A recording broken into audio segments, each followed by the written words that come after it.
Dan waktu dia bergabung dalam tim penyelamatan Sasuke, bagaimana besar andilnya dia. Sebuah karakter dengan paket lengkap banget, yang sayangnya kembali jadi sosok yang galau, mudian, dan perengek kayak di part pertama.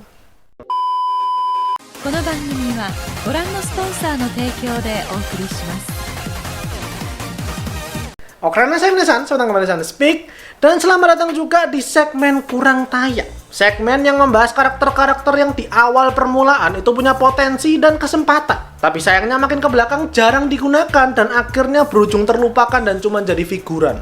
Aku yakin banyak yang nggak tahu pasti ya. Buat yang belum tahu, ini sebenarnya adalah konten original. Segmen original waktu awal-awal aku bikin Sound Speak dulu. Sudah aku bikin 3 kalau nggak salah, beberapa seri gitu ya. Cuma tentu aku take down karena permasalahan kualitas audionya.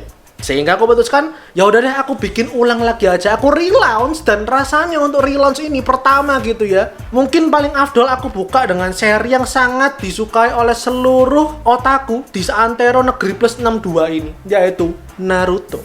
Seperti apa konten pembahasannya kali ini? Silahkan di like, share, subscribe. Kalau ingin pembahasan kali ini, jangan di follow Instagram Sound Speak. Mari kita mulai.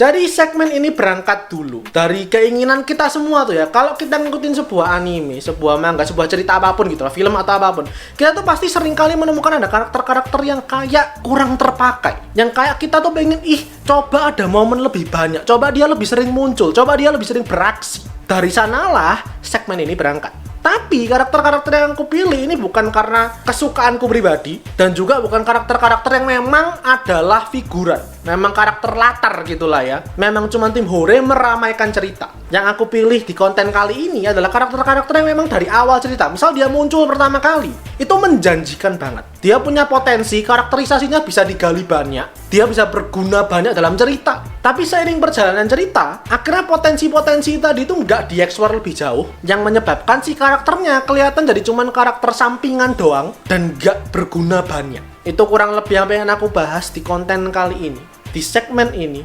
Dan izinkan aku mulai, kalian sudah lihat dari thumbnail gitu. Di kali ini ada 3 karakter dari dunianya Naruto yang menurutku seperti kriteria tadi. Pertama itu adalah Inuzuka Kiba. Kenapa aku masukkan dia? Karena aku coba bawa kalian dulu kembali ke masa lalu, kembali ke part pertama Naruto, waktu Naruto kecil. Menurutku, Kiba itu salah satu yang paling mencolok lah bisa dibilang. Dari semuanya, dia yang kelihatan memang pakai hewan ninja, memang ditemani oleh hewan ninjanya. Ada Shino sih emang gitu ya, dengan serangga, cuman serangga kan kecil dan nggak kelihatan tersembunyi di tubuhnya dia. Sehingga Kiba kelihatan emang paling beda sendiri. Kita kan selalu ngerasa kalau ada karakter bertarung dengan sidekick, dengan hewan peliharaannya itu kan keren gitu ya, menarik banget. Ditambah dia sendiri punya kemampuan menyerupai, bisa dibilang mirip-mirip kayak hewan anjing. Cakarnya bisa tajam, pergerakannya lincah banget, dan penciumannya sangat tajam, sangat berguna dong dalam dunia cerita yang karakternya adalah shinobi, ninja, bukan penyihir berkedok ninja. Selain itu, waktu di part pertama Naruto dulu, ini menurutku pribadi ya, jutsu yang ikonik selain Chidori dan Rasengan tentunya, itu adalah kaitennya si Neji dan Getsuganya si Kiba. Itu udah ciri khas banget gitu menurutku, salah satu yang ciri khas banget dari seri Naruto. Dia tuh juga salah satu karakter yang kepalanya panas di angkatannya dia gitu ya. Selain Naruto, dia karakter yang kepalanya panas. Jadi kayak secara karakterisasi di awal dia tuh udah beda banget, punya potensi banyak banget. Di part pertama Naruto kita lihat waktu dia ngelawan Naruto di Hujan Chunin, dan waktu dia bergabung dalam tim penyelamatan Sasuke, bagaimana besar andilnya dia. Gimana semua kemampuannya dia tuh dieksplor banyak, ditunjukin satu persatu. Karakter developmentnya pun terjadi cukup kental, power up-nya pun juga ada. Salah satu karakter yang oke banget lah di awal cerita Naruto. Tapi kemudian ketika di animenya Shippuden, kita masuk ke part kedua setelah time skip, aku tanya, Kiba ngapain? Selain Akamarunya jadi gede, Kiba ngapain? Ratusan chapter, ratusan episode, nggak banyak yang dia lakukan. Bahkan hampir nggak ada momen memorable menurutku yang muncul di kepalaku soal Kiba.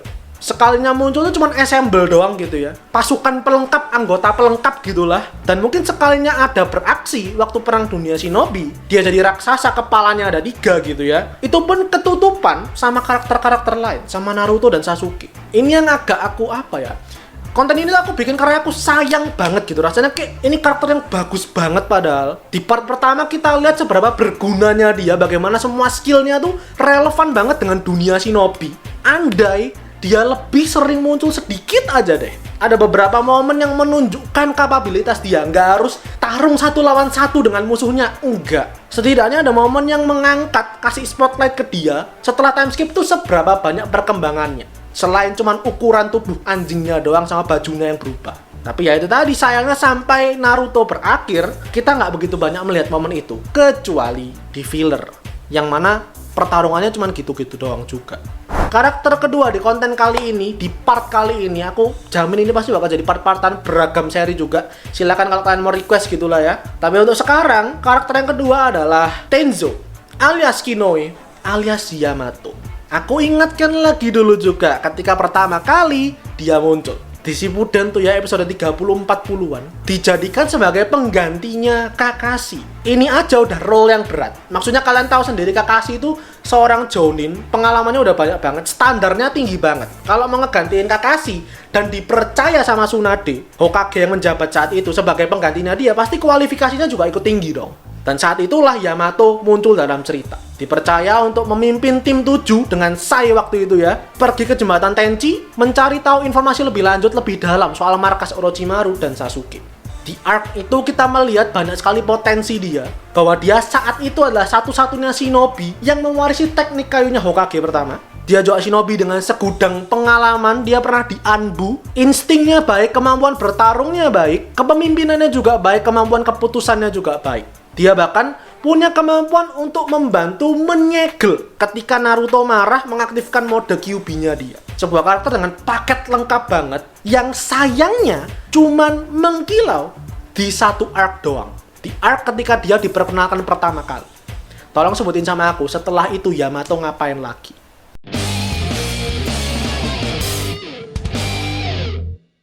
Setelah arc Tenchi Bridge, jembatan Tenchi, apalagi hal mencolok yang dia lakukan, kecuali kalau di filler. Aku masukin dia di konten kali ini bukan karena dia diculik ya. Waktu perang dunia shinobi dia nggak ngapa-ngapain, bukan itu. Bahkan sebelum perang dunia shinobi, sebelum masuk ke arc itu, dengan semua kemampuannya dia tadi gitu, dengan semua skill set dan pengalamannya dia berandil apalagi dalam cerita. Selain cuman jadi apa ya, aku bilang kayak pemain latar, aku bilang cuman karakter yang di belakang doang dan fungsinya cuman asis doang akhirnya. Tolong harus diingat, ketika misal aku bilang karakter harusnya diberi spotlight, karakter harusnya diberi waktu, karakter harusnya diberi pembuktian, nggak cuma di konten ini, di konten apapun. Jangan dipikir kayak harus ada satu arc fokus ke dia, satu episode fokus ke dia, enggak. Kasih spotlight tuh 2-5 menit, kasih scene 2-5 menit aja, itu lebih dari cukup. Tunjukkan dia spesialnya apa, kemampuannya apa, dengan semua potensi yang sudah dikasih dari awal. 2-5 menit itu lebih dari cukup untuk mengangkat ini karakter. Tapi sayangnya, seingetku setelah arc Tenchi Bridge, ya udah,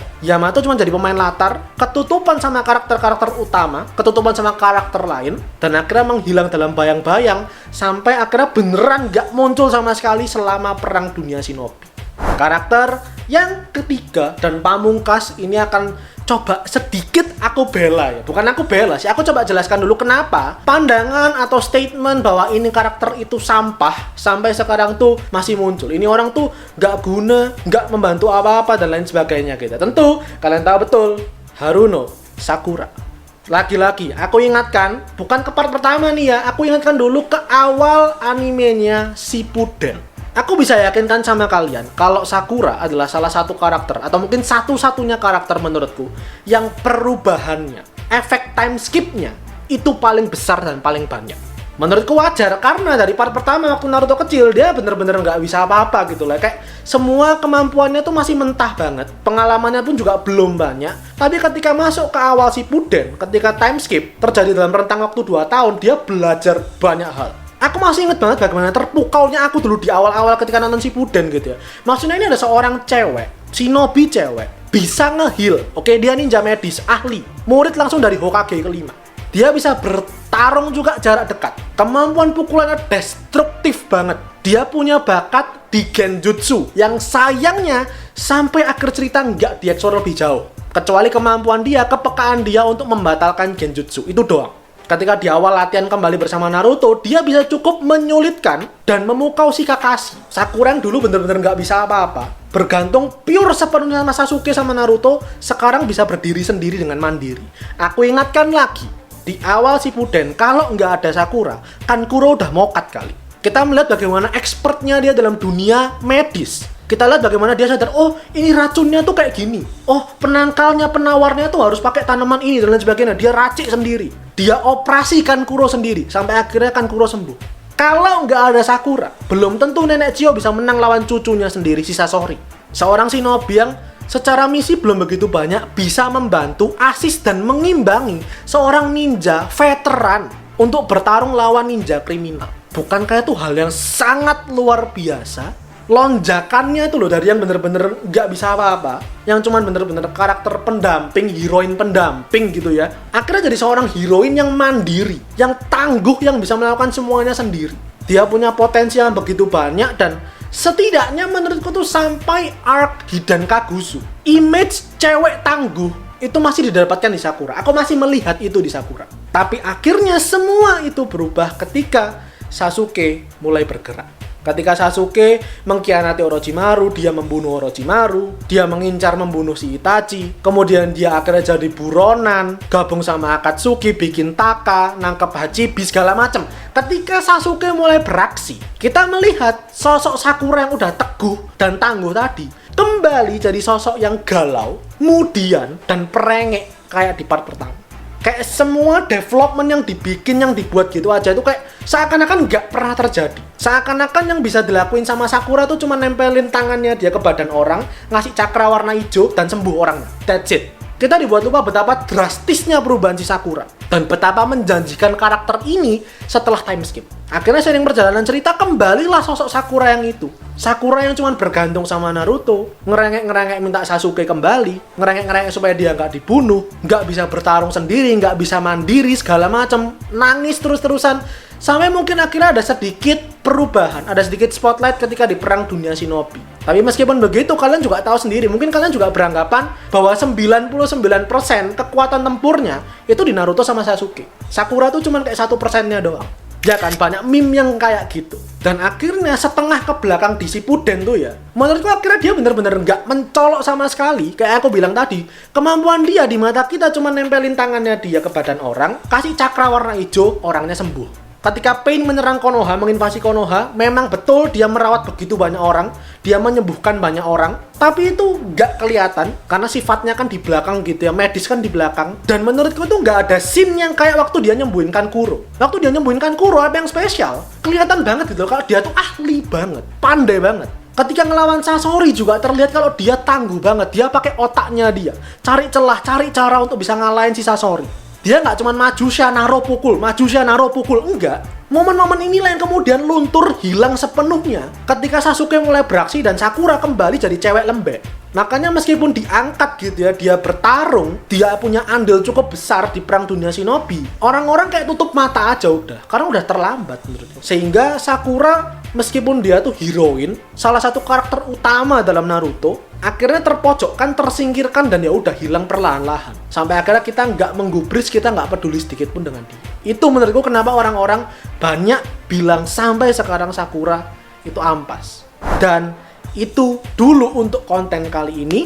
3 karakter dulu dari Konoha dulu gitu lah ya. Percayalah nanti akan ada part-part lagi selanjutnya. Seri-seri lain juga tentu akan aku bahas. Gimana pendapat kalian?